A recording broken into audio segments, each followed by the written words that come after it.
سلام علیکم و رحمت الله و برکاته دوستان عزیز. در این کلیپ ما دو هدف دنبال میکنیم.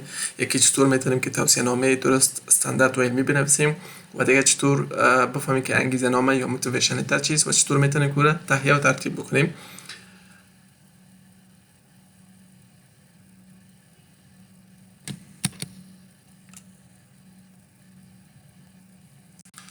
چطور میتونیم که یک توصیه نامه نوشته بکنیم، توصیه نامه علمی استاندارد و درست. خب توصیه نامه خودش چیست؟ توصیه نامه یا ریکامندیشن لتر یک نامه رسمی است که توسط یک فرد معتبر مسئول نوشته میشه. مثل کی؟ مثل استاد، مثل رئیس، مثل موفق، مدیر، معاون، یک کسی که در یک جای کار میکنه و شما رو میشناسه که درباره توانایی های شما، اخلاق شما، مهارت های شما، اسکیل های شما معلومات بدن. و چی وقت یا برای چی هدف ریکامندیشن لتر نوشته میشن؟ برای پذیرش بورسیه های دانشگاه، استخدام شغلی، مهاجرت و یا هم برای دوره های آموزشی یا تحقیقاتی.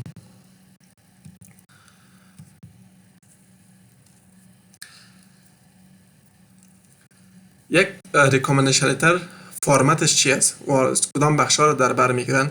لیتر هید دارن، اینترودکشن داره، بادی پاراگراف و کانکلوژن که هر کار میشه به صورت واضح به شما تشریح میکنیم.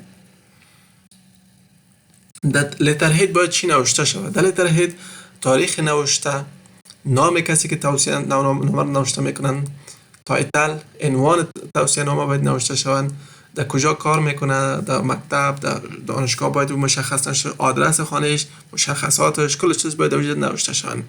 یعنی در قسمت لیتر هید توصیه نامه، کسی که توصیه نامه رو نوشته میکنه معلومات خودش نوشته میکنه که من چیکار هستم، چرا این نوشته کردیم، عنوانش، کل گپاش دیگه نوشته میکنه. دوم بخش اینترودکشن است. اینترودکشن، در قسمت اینترودکشن توصیه نامه کسی را که توصیه میکنه، فرد توصیه کننده را معرفی میکنه که کیست. دومین کاری که باید توصیه نامه شود این است که اینمی توصیه کننده را به کدام مقطع معرفی میکنه. به مقطع ماستری معرفی میکنه، به مقطع لیسانس معرفی میکنه یا به مقطع دکترا توصیه میکنه. این باید مشخص شود. توصیه نامه باید نوشته شود.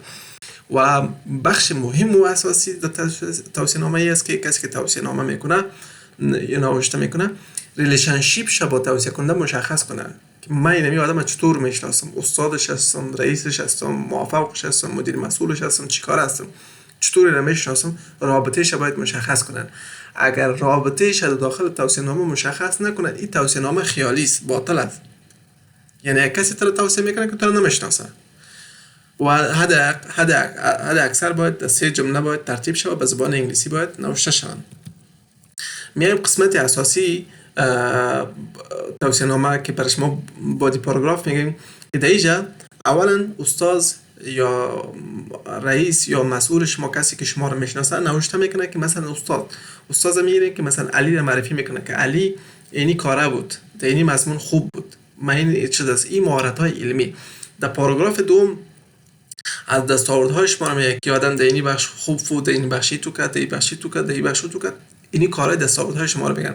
در پالی ازی که از اخلاقیات شما میگه، مهارت های شما، توانایی شما، درست بودن شما، این مشخصات هم باید اضافه بکنن. در آخر کانکلوژن، یعنی به طور قطعی و تاییدی میگه که نظر به اینکه من میشناسم، این توانایی ها، این مهارت دارم، من این به شما پیشنهاد میکنم، پیشکش میکنم یا توصیه میکنم که شما به عنوان فرد ماهر و توانا قبولش بکنیم و بورسیه رو برش بدیم که تا اینیم استعدادهای خودش افزایش بده. و اگر نیاز به معلومات زیاد داشتین یا میخواستین که در مورد کدام سوال داشته باشین، میتونید که از طریق ایمیل یا تلفن با ما به تماس شوین. این باید در داخل توصیه نامه نوشته شود. ما مثلا یک توصیه نامه رو به صورت نمونه‌ای به شما نشان میدم. یک توصیه نامه به صورت نمونه‌ای است دوستان عزیز. لیدر هیدش این قسمت است. مثلا کدام دانشگاه است، دپارتمنتش چی است، آدرس دانشگاه، موقعیت و تاریخش که دیگه چی است و این عنوانش است که ریکامندیشن لتر. در اینجا خود استاد خودش معرفی میکنه که من به عنوان یک استاد دانشگاه علی را به عنوان استاد ازی بودم، یعنی به عنوان شاگردش بودم، میره میشناسه به مدت چند ساله که دیگه است، سالش نوشته میکنه که من را میشناسم، 2 years را میشناسم. در اینجا توانایی هایش در بخش علمی خودش میگه که استاد میگه که دینی مضامین در ژئولوژی دینی کارهای خوب بود، توانایی داشت، من را میشناسم و اینی دستاوردها را داشت. اینی بادی بادی پاراگراف است. دیش هم در تواناییش میگن که هانست است، مثلا پشت کار داره، توانایی هاش است است و چی کارا را به دست آورده اینجاست. دست آوردهش میگه که در بخش ریموت سنسینگ، در بخش جی آی اس این کارا را داشتن، ما برش افتخار میکنیم. و اینی میمونن کانکلوژن که به عنوان استاد من ایره پیشکش میکنم که شما ایره به عنوان چیز قبولش بکنین، یک کاندیدای موفق بورسی قبولش بکنین و برش بورس بدین که تا استعداد شرش بده و بیاد در کشورش دوباره به خدمت شن. و اگر کدام سوال داشتین میتونین که با ما به تماس شین. نام استاد، تخلصش، شماره تماسش، دانشگاه، ایمیلش کلش دیگه چی هستن درجه. یک نمونه از ریکامندیشن لتر است که برای شما نوشته شده. میایم موضوع دیگه موتیویشن لتر یا انگیزه نامه برش میگیم یا نیت نامه میگیم که این چی است.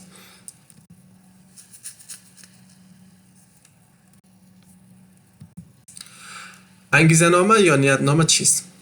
انگیزه نامه یک نامه رسمی است که از طرف دانشجو نوشته میشن. فرقش با توصیه نامه یا ریکامندیشن لتری است که ریکامندیشن لتر استاد یا مسئول یا موفق شما نوشته میکنه، ولی که انگیزه نامه توسط خود فرد کاندید کننده یا فرد که میخواد به بورس اقدام بکنه توسط خود از اون نوشته میشه.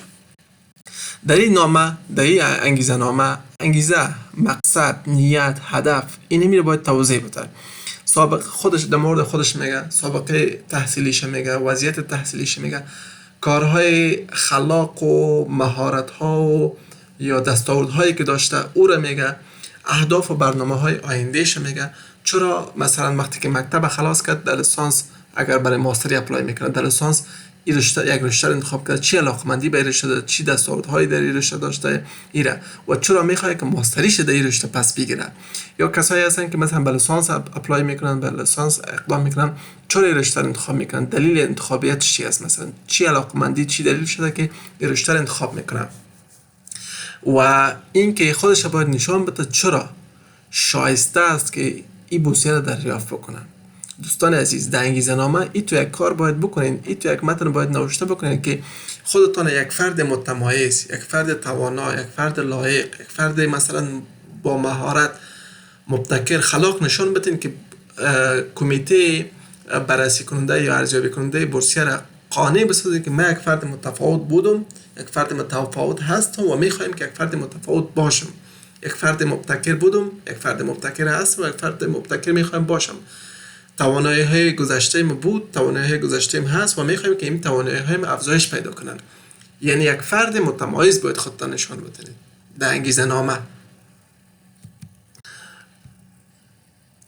روش نوشتن انگیزه نامه، اولی کم چیزی که در ذهنتان است باید را به صورت واضح نوشته بکنین که مثلا اینی کار بود و من اینجا شروع کردم مکتب، از مکتب در مکتب اینی علاقمندی به دوستان بود، اینی علاقمندی مثلا شد که من اینجا تحصیل بکنم، این رشته انتخاب بکنم. اینی گپا باید نوشته میشن.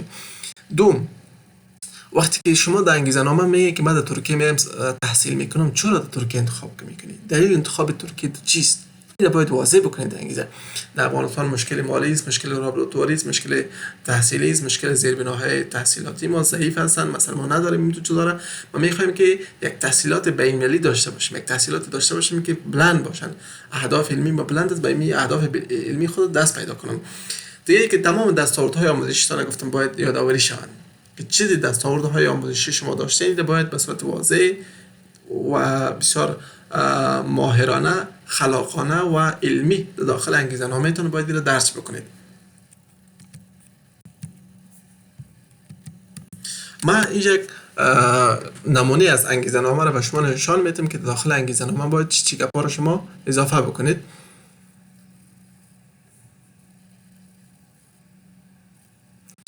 ببینید دوستان، موتیویشن لتر معرفی خودتان است. خودتان باید معرفی بکنین که چی کار هستین، مکتب در کجا خواندین، چقدر تحصیلات دارین، چی کردین چی نکردین. رقمی اکادمیک بک‌گراند علمی خودتان بیان میکنین. مکتب چطور خلاص کردین، در مکتب چی کارهایی کردین، چی دستاوردهایی در مکتب داشتین، در دانشگاه اگر میخواین به مستری اپلای بکنین در دانشگاه چی کارهایی کردین. حتی میتونه بوده که مثلا ما پروژه دیپلم ما یا مثلا تزیس ما یا مونوگراف ما در اینی دفاع کردم، این نمره از هیئت جوری بردم. حتی اینی را به عنوان یک نقاط مثبت شما میتونین که اضافه بکنین و یک پوینت مثبت برای شما حساب میشن. وقتی که شما مثلا به لیسانس اپلای میکنید، یک رشته انتخاب میکنید، چرا یک رشته انتخاب میکنید، دلیل انتخاب کردن رشته تان چیست؟ این باید واضح بسازین. علاقمندی من بود از دوره مکتب به این علاقمند داشتم، ما این کار کردیم، مثلا این تجربه دارم، این کتاب خواندیم، این مقاله خواندیم، این چی خواندیم. علت اینمی رو باید واضح بسازین. اگر به ماستری اپلای میکنین اینمی رو باید واضح بکنین که چرا در لیسانس انتخاب کردین و چرا میخواین ماستریش انجام بدین. خب دلیل یک باید ترکیه را چرا انتخاب کردن. ترکیه یک کشور مثلا پیشرفته است، توانایی‌های علمی، فناوری، تکنولوژی، لابراتواری فوق العاده داره. ما این دلیل مثلا ترکیه انتخاب کردیم، این باید مشخص شود. دومی که برنامه‌های اکادمی علمی شما در آینده چی است؟ شما میخواین دنبال چی هستید؟ اینمی هدفنامه، انگیزه‌نامه شما رو مشخص بکنه. بسیار پوینت مثبت اساسیش اینجاست. شما دنبال چی هستید؟ چی رو میخواید به دست بیارید؟ این باید مشخص شود در اینمی انگیزه‌نامه شما. و بخش دیگهش که چرا ترکیه اسکالرشیپ انتخاب کردن، میشه که اینجا دلیل بسیار قانع کننده رو برشون بیان کنین به اساس فینانشیال سپورت، به حساب سپورت مالی. چون این بورسیه تمام بخش‌های مالی را سپورت میکنه و میتونم با فکر آرام، با انگیزه بسیار قوی مستحکم به درس‌های خودم برسم. تشویش مالی، فیس دانشگاه، مثلا فیس خوابگاهی گپارا ندارم، من با ذهن آرام میتونم که به درس‌های خودم برسم. به اون خاطر ما این انتخاب کردیم. در آخر هم کانکلوژن میگن که مثلا من نظر به اینمی توانایی ها و مهارت ها و اینمی رشته که علاقمند هستم، میخوام در ترکیه تحصیل بکنم و در آینده یک محقق خوب شوم، یک استاد خوب شوم، یک انجینر خوب شوم. به هر رشته که شما علاقمند هستین نظر به اون میخواین که ما در آینده میخوایم که به اینمی اهداف بلند عالی خودم دست پیدا کنم. این دلیل که این موضوعات